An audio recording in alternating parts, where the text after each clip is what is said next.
Bismillahirrahmanirrahim. Assalamu alaikum. I'm your biology teacher from Hina Secondary School.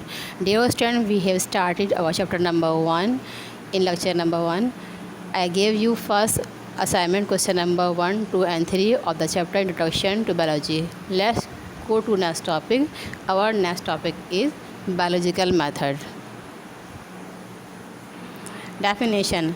A biological method is a scientific approach used to resolve a biological problem related to or produced by living organism.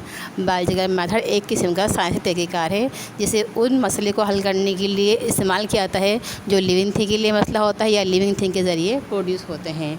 In order to resolve a specific biological problem a biological method is of किसी भी biological मसले को हल करने के लिए ही biological method को इस्तेमाल किया जाता है. It is not a single process. It consist of following step. Number 1 observation meaning गौर व फिक्र करना, मुशाहिदा करना. नंबर 2 हाइपोथेसिस मफरूज़ा या ख़याल. नंबर 3 डिटेक्शन दलील या वजाहत. नंबर 4 एक्सपेरिमेंट तजुर्बा. नंबर 5 रिज़ल्ट नतीजा. नंबर 6 लॉ और थ्योरी कानून और या नज़रिया. Number 1 step of biological method is observation, meaning मुशाहिदा. Observation are the first step of biological method. It is a collection of relevant information. किसी भी biological method या किसी भी scientific मेथड का फर्स्ट स्टेप हमेशा ऑब्जर्वेशन होता है जिसमें किसी भी प्रॉब्लम से मुताल्लिक मालूमात इकट्ठा की जाती है. For example malaria was the greatest killer disease. 1878 में एक फ्रेंच फिजिशियन लेवरेन ने मलेरियन पेशेंट के ब्लड को माइक्रोस्कोप में स्टडी किया और उसने ऑब्ज़र्व किया कि उसके खून के अंदर से बहुत ही बारीक बारीक क्रीचर मखलूक नज़र आई जिसका नाम बाद में प्लाज्मोडियम दिया गया.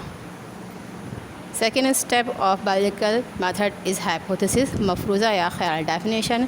Intelligent guess in the form of statement is called hypothesis. किसी भी ऑब्जर्वेशन की बुनियाद पर जो बात बयान किए अल्फाज में ये ख़याल पेश किया जाए उसे हाइपोथेसिस या भी मफरूज़ा या ख़याल कहा जाता है. For example in case of malaria following hypothesis made. Malaria case में हम ये हाइपोथेसिस बयान कर सकते हैं Plasmodium is a cause of malaria. Malaria की वजह प्लाज्मोडियम है. Third step of biological method is detection वजाहत या फिर दलील. Definition. Detection is the logical explanation of hypothesis. It does not require any type of experimentation. किसी भी hypothesis को वजाहत करने को डिटेक्शन या फिर डिटेक्शन कहा जाता है. इसके लिए किसी किस्म की कोई एक्सपेरिमेंट की ज़रूरत नहीं होती. फॉर एग्ज़ाम्पल मलेरिया केस में हम ये वजाहत पेश कर सकते हैं if plasmodium causes malaria then all person having malaria should have plasmodium in their body. अगर मलेरिया के सबब प्लाज्मोडियम होता है तो तमाम अफराद जिनमें मलेरिया होता है उनके खून में लाजमी तौर पर प्लाज्मोडियम मौजूद होगा. Number 4 step of biological method is experiment तजुर्बा. Definition. Experiments are practical testing of hypothesis and detection. कोई भी बात जो बयान की आती है या उसकी वजह की आती है उसे प्रैक्टिकली टेस्ट करने के अमल को एक्सपेरिमेंट कहा जाता है. To prove hypothesis scientist perform 2 type of test. किसी भी हाइपोथेसिस या ख्याल की बात को साबित करने के लिए साइंटिस्ट 2 किस्म के एक्सपेरिमेंट या तजुर्बा करते हैं. Number 1 control group meaning a group of healthy person. Number 2 experimental group mean a group of malarial patient. दोनों किस्म के ग्रुप को सेलेक्ट करने के बाद उन्हें एक जैसी आइडियल कंडीशन में रखा जाता है. इसके बाद तकरीबन 100 मलेरियल पेशेंट और 100 हेल्थी पर्सन के ब्लड को एग्ज़ामिन किया जाता है. नंबर 5 स्टेप इज़ रिज़ल्ट नतीजा. Definition. Result is the step of biological method to verify detection and finally hypothesis. Result biological method का वो स्टेप है जहाँ पर जिसके ज़रिए डिटेक्शन या फिर हाइपोथेसिस की तस्दीक की जाती है. एक्सपेरिमेंट से बात पूरी हो जाती है. जो मलेरिया पेशेंट होते हैं उनकी ब्लड के अंदर प्लाज्मोडियम होता है जबकि हेल्थी पर्सन की ब्लड के अंदर किसी किस्म के कोई प्लाज्मोडियम मौजूद नहीं होते. इस तरीके से रिज़ल्ट वेरीफाई करता है हाइपोथेसिस की that is Plasmodium is a cause of malaria.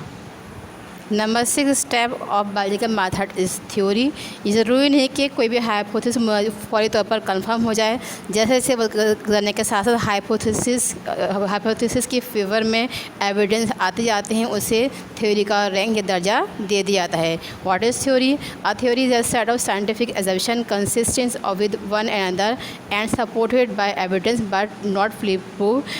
किसी भी साइंटिफिक एजम्पशन का ऐसा सेट जिसमें मुतालिका एविडेंस जो होते हैं कि वो जमा कर लिए आते हैं, लेकिन वो मुकम्मल तौर पर साबित नहीं होते। For example theory of evolution. Dear student, topic number 4 has been completed. Now it's a time of homework. Do question number 4 in full escape paper.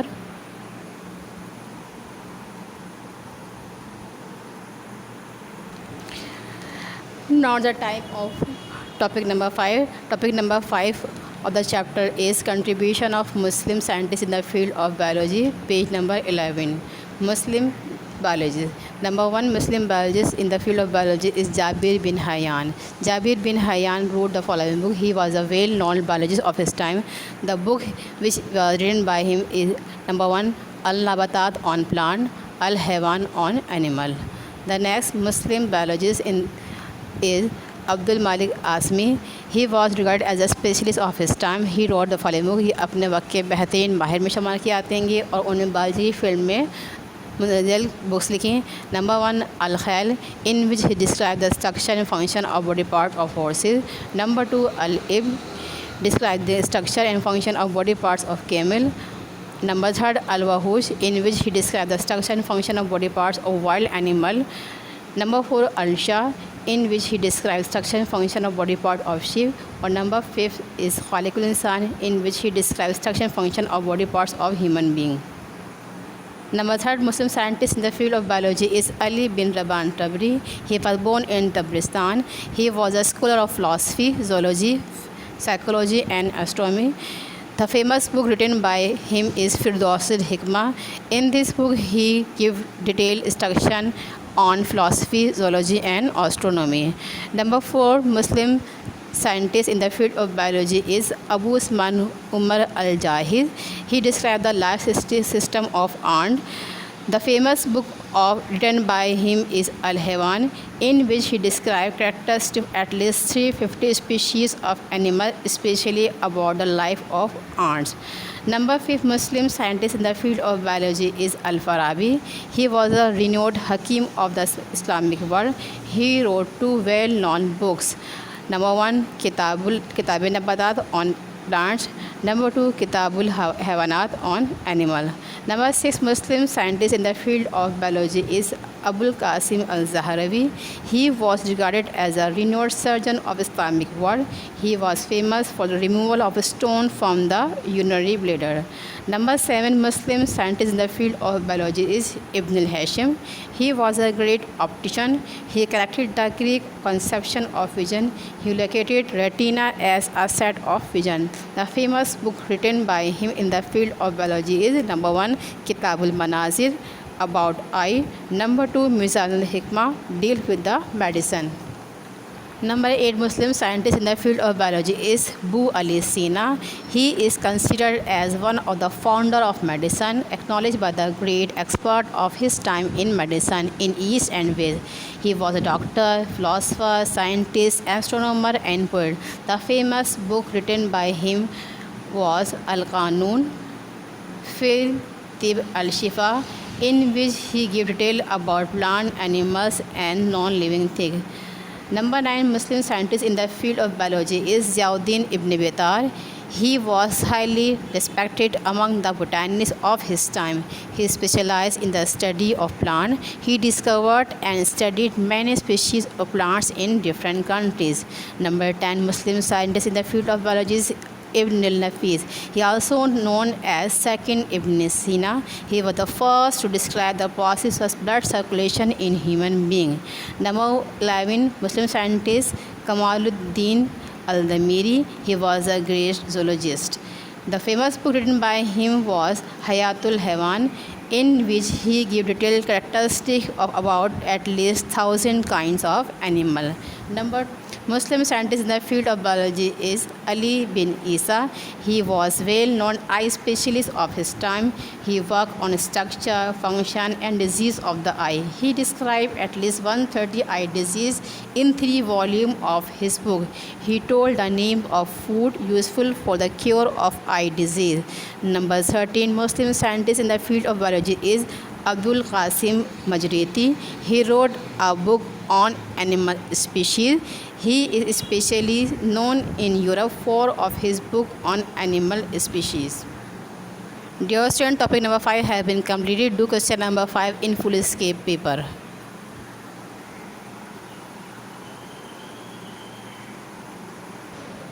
Dear student, topic number 6 of the book is contribution of non-Muslim scientists in the field of biology. Muslim scientist के बाद 15वीं century में European scientist ने भी biology की field में नुमाया काबिल कदर काम से अंजाम दिए। इस सिलसिले में मुंदरजा साइंटिस्ट ने अपने कारनामे से अंजाम दिए। Number 1 William Harvey, he describe circulation of blood with experiment evidence. Number 2 Galileo, he invented microscope to examine small organism. Number 3 Robert Hooke, he discovered the basic unit of living organism, cell. Number 4 Carolus Linnaeus, he developed the method of nomenclature, classification of plant and animal. He classified into units, genus and species. Therefore, he was called father of taxonomy. Number 5 non-Muslim scientist is Sheldon and Schwann. They work on detailed structure of plant and animal cell. They finally formulated cell theory. Number 6 non-Muslim scientist is Louis Pasteur. He discovered bacteria as a cause of many diseases like tuberculosis. Number 7 Joseph Lister. He discovered antiseptic, example iodine and carbolic acid. Number 8 non-Muslim scientist is E. Jenner. He discovered method of classification against smallpox. Number 9 non-Muslim scientists are Charles Darwin. He proposed theory of natural selection. He wrote his famous book Origin of Species about evolution of different species through natural selection. Number 10 non-Muslim biologists are Gregor Mendel. He laid foundation of genetics. He proposed his famous laws of heredity called Mendel's law of inheritance. He also regarded as founder of genetics. Number 11 non-Muslim scientists are Watson and Crick. They proposed double helix model of DNA to explain the function of DNA as hereditary material. They opened the door for genetic engineering. Dear student, topic number 6 has been completed. Homework of the topic is question number 6. Do homework in full escape paper.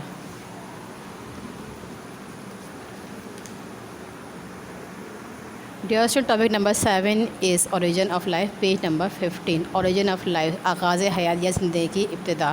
अगर हम अपने कायनात पे गौर करें तो हमें बात ज़ाहिर होती है कि कायनात और इसका निज़ाम ज़ाहिर करता है कि ख़ुद ब खुद वजूद में नहीं आए, बल्कि इसको तख्लीक़ करने वाली कोई ज़ात मौजूद है जो कि हर चीज़ को अपने मख़सूस फ़ासले पर चला रही है और हर कोई भी चीज़ अपने मुक़र्रर रास्ते से नहीं हटती है। Islamic view about the origin of life, ज़िंदगी आगाज़ के बारे में कुरान की तालीमात या इस्लामी तालीमात। The holy Quran throws adequate light on the origin of life. Quran पाक हमें ज़िंदगी के आगाज़ या कायनात के आगाज़ के बारे में बेहतर रहनुमाई फ़राहम करता है। The most important fact in the teaching of Quran is that Allah is the ultimate creator of everything. Quran पाक की सबसे अहम और बुनियादी तालीमात ये है कि अल्लाह ही जो है वो कायनात और उसकी हर चीज़ को तख्लीक़ करने वाला है और वही फाइनलाइज क्रिएटर ये है वो खालिक है। Living and non living thing are both create by him. कायनात में मौजूद तमाम जानदार और गैर जानदार तमाम के तमाम उसी ने ही पैदा किए हैं। There are several verses of Quran in this regard. इस सिलसिले में कुरान के अंदर बहुत सारी आयत मौजूद हैं। इनमें से कुछ आयत ये हैं। नंबर 1 सूरह अल-अनाम आयत number 102। Translation, he is the creature of heaven and the earth. और अल्लाह ही आसमानों और ज़मीन का तख्लीक़ करने वाला, पैदा करने वाला है। सेकंड आयत इन रिगार्ड इज़ सूरह अल-अनाम आयत number 103। That is Allah your lord, there is no god but him, the creator of all thing, therefore serve him, he is the guardian of all thing. ये है तुम्हारा रब अल्लाह, कोई खुदा नहीं सिवाय अल्लाह के, वही हर चीज़ का पता करने वाला है। इनकी तमाम थिंग चाहे वो लिविंग है नॉन लिविंग कायनात की हर चीज़ उसने पता की है। देयरफॉर सर्व हिम, लिहाज़ा उसकी बंदगी करो और वही हर चीज़ का सरपस या पे निगरां है। ये दोनों आयत ज़ाहिर करती हैं कायनात और इसकी हर चीज़ को अल्लाह ताला ने तख्लीक़ किया है। Number 3 verse in regard is सूरह अल-मोमिनून आयत 100 आयत 12। We did create man from essence of, के लिए हमने इंसान को मिट्टी के खुलासे से पैदा किया। Dear student, topic number 7 has been completed. The homework of the topic is question number 7. Do homework in full escape paper. Dear student, topic number 8 is the last detailed topic of the chapter, concept of abiogenesis and biogenesis and the experiment related to the concept of abiogenesis and biogenesis. ज़माना क़दीम से इंसान का तसव्वुर रहा या अक़ीदा रहा है कि तमाम जानदार अक़साम, जिसमें प्लांट भी शामिल है और एनिमल भी शामिल हैं, ये ख़ुद ब खुद मिट्टी से, ज़मीन से या दूसरे नॉन लिविंग मैटर से वजूद में आए या अपने से पहले से मुझे पेरेंट्स से वजूद में नहीं आए। इन तमाम तसव्वुरात की बुनियाद वो ऑब्ज़र्वेशन थी, जैसे कि ब्रेड के ऊपर फंगस का लग जाना, वह इंडिकेट करता है कि ब्रेड नॉन लिविंग थिंग है, और जो फंगस ग्रो हो रही है वो लिविंग थिंग है, लिविंग थिंग नॉन लिविंग से डेवलप हो रहेंगे। या फिर जो है वो डेड बॉडी के ऊपर मैगोट्स यानी कीड़ों का अपेयर हो जाना। What are maggots? आपने पढ़ा होगा डेवलपमेंटल स्टेजेस इंसेक्ट में कि इंसेक्ट की जो डेवलपमेंटल स्टेज होती है मुख्तलिफ टाइप की होती है। इसमें शामिल है एग, लार्वा, प्यूपा और एडल्ट। इन तमाम स्टेज में जो सेकंड स्टेज है, जिसे हम लार्वा स्टेज कहते हैं, जो कि छोटे से वर्म की तरह होती है, उसे मैगोट्स कहा जाता है। तो डेड बॉडी के ऊपर मैगोट का अपीयर आना ये इंडिकेट करता है कि लिविंग थिंग जो है वो डेड बॉडी से या नॉन लिविंग थिंग से वजूद में आए। और उसका ये ख्याल था कि मछलियाँ, फ्रॉग या दूसरे एक्वेटिक इंसेक्ट जो वो ख़ुद ब खुद मड से, गीली मिट्टी से वजूद में आए। Definition: the old believe that living being can spontaneously develop from the non living thing is term as abiogenesis. वो पुराना नज़रिया या अक़ीदा कि लिविंग थिंग ख़ुद ब खुद नॉन लिविंग मैटर से वजूद में आए, इस नज़रिए को या इस थ्योरी को एबायोजेनेसिस कहा जाता है। ये ख्याल कि living thing non living thing से वजूद में आए, इसे प्रैक्टिकली एक्सपेरिमेंटली इसे एनालाइज किया गया। इस सिलसिले में पहले एक्सपेरिमेंट सबसे पहले इटालियन साइंटिस्ट डैडी ने परफॉर्म किए। उसने इस सिलसिले में बहुत सारे एक्सपेरिमेंट परफॉर्म किए। उसने अपने एक्सपेरिमेंट से ये बात प्रूफ की कि लिविंग थिंग जो वो अपने पेरेंट्स से ही वजूद में आते हैं, लिहाजा उसने एबायोजेनेसिस के नज़रिए को मुस्तरद कर दिया। The view that living being can develop only from other living being is called biogenesis। ये नज़रिया कि लिविंग थिंग्स अपने से पहले अपने जैसे जानदार से वजूद में आते हैं, इस नज़रिए को बायोजेनेसिस कहा जाता है। बायोजेनेसिस या लिविंग फ्रॉम लिविंग को प्रूफ करने के लिए रेडी ने बहुत सारे एक्सपेरिमेंट परफॉर्म किए। नंबर 1 एक्सपेरिमेंट, उसने एक बॉक्स के अंदर कुछ डेड स्नैक लिए और ये नोटिस किया कि उसके सराउंडिंग में कुछ मक्खियाँ जमा होती हैं। 3 दिन के बाद उसी डेड स्नैक के अंदर से मैगोट्स नज़र आए। तकरीबन 18 डेज़ के बाद इन मैगोट्स में से प्यूपा अपेयर हो गए।